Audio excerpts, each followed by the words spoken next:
The story of Olumide and the hidden truth ***. In a bustling village in southwestern Nigeria, there lived a young man named Olumide. Olumide was known for his courage and pride. He was a skilled farmer, and his crops were the envy of the village. But, for all his strength, Olumide lacked one thing: humility. One year, a drought came.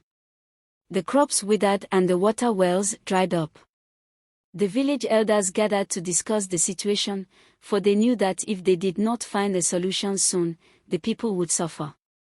Among the elders was the village's oldest and wisest woman, Mama Titi. She had lived through many seasons and had seen the land change in countless ways.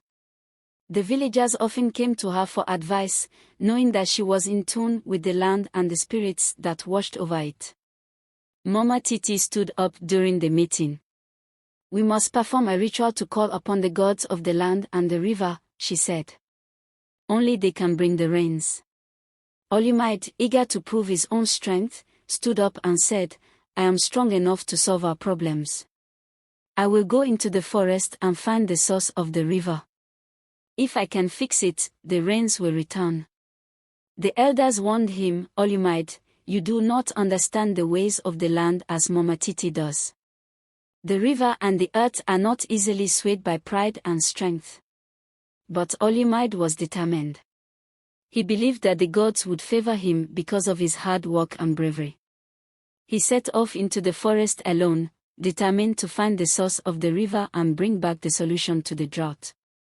For days, Olumide trekked through the forest, climbing hills and crossing streams. He found nothing, only trees and rocks. He grew frustrated and tired. He had hoped that the land would yield to his strength, but it did not. On the seventh day, as Olumide sat resting by a small clearing, he heard a soft voice behind him.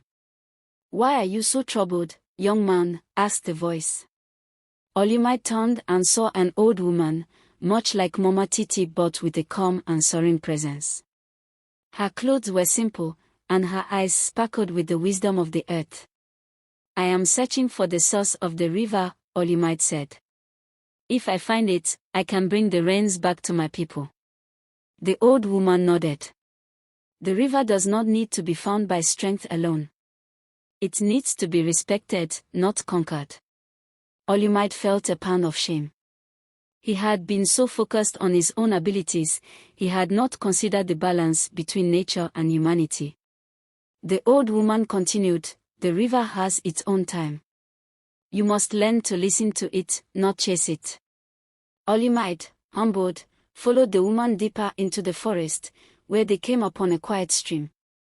The woman instructed him to kneel by the stream and listen. As Olumide closed his eyes, he heard the soft, rhythmic flow of the water, calm and steady beneath the earth. The woman whispered, "The river does not hide from you. It waits for you to listen.